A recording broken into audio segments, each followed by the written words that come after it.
Um, and that's what he wanted to explore. But he's exploring something kind of like in the same way that he did with Thunderdome. That's kind of completely separate from the other Mad Max movies in the sense because he wanted to examine like gender politics in the wasteland a little bit.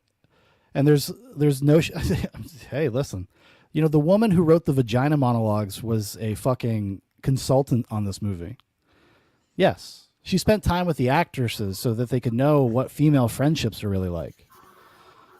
I shit you not. That's why I'm saying that the Furiosa thing came out of this because you know that George Miller didn't want to fucking do Furiosa. He wanted to do another Mad Max movie, but the studio was like, I disagree. I don't think that because here's what it is. I think that you're thinking of it now in 2024 when we have some runway between us and the feminist tidal wave of like 2014 to 2019.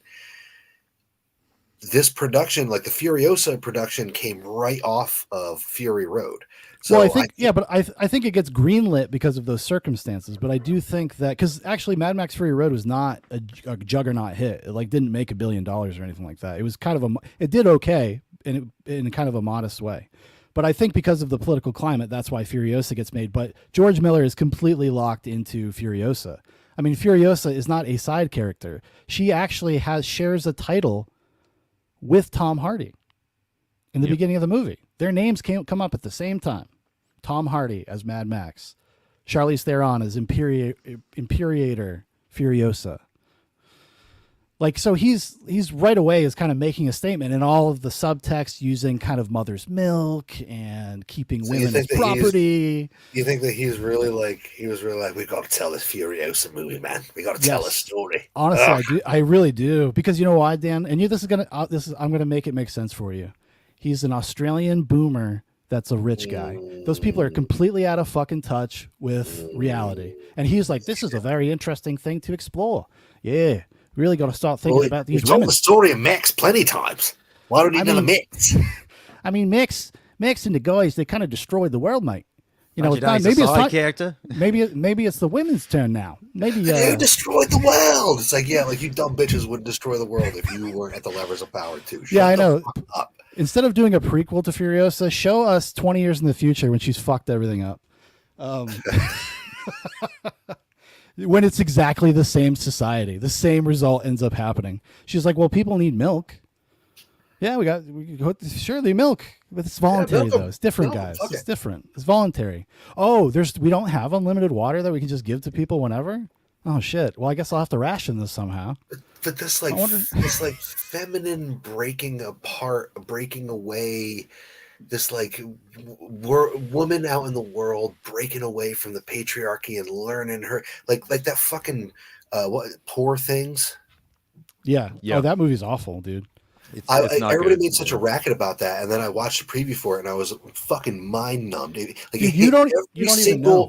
Cliche, every single checkbox is like, oh, she's out in the world and she's learning, and these stupid men want to control her, and they're all dumb, and she breaks away from that stodgy old white guy and finds something else to get with, and she expands her mind, and it's like, God, how many fucking times can we tell eat, pray, love over and over again? Like, how empowered do women need to be? Well, this is kind of the eat, pray, love of the Mad Max series. It is. Say that. Like eat, pray, love of the wasteland. But like I said, like if things like this are done well, you don't care. You don't care that the subtext is kind of fucked. Like, you really don't.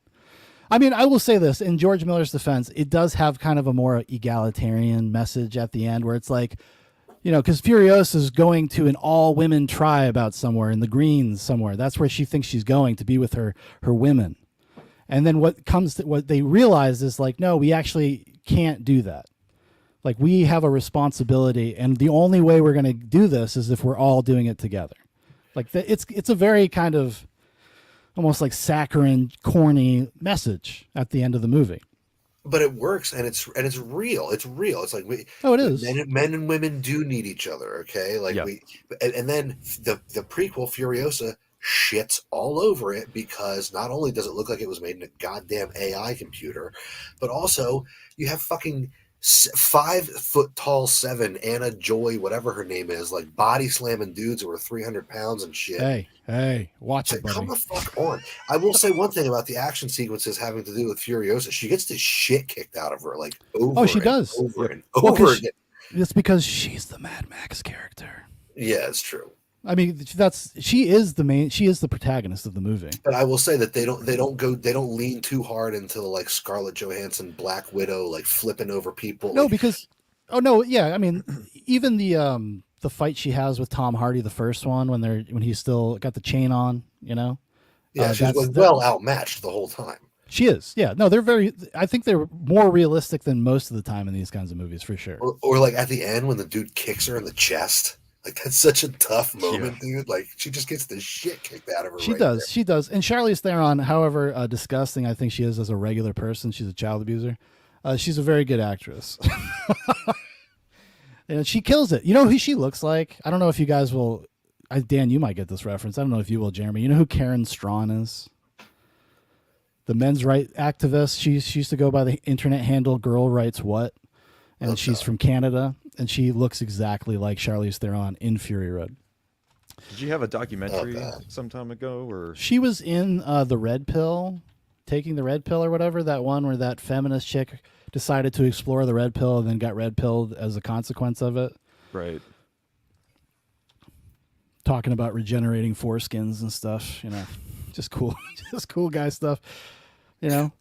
God, I wish. What do you? 45-year-old men like trying to get those fucking things that stretch their skin over their penis. It's like, what are you guys doing? I mean, listen. I if you feel bad about it, I'm sorry, but just accept it and move the fuck on. Nobody asked me. I was like, you sound like an antinatalist. No, you don't get asked when you're fucking just born. You don't get asked. You don't get asked. You die if we asked you. What a completely different Fury Road we would have had if she was the consultant. Yeah. Oh, Karen Strawn. Yeah, she would have been like, no, fuck these bitches. All of them need to die. Yeah.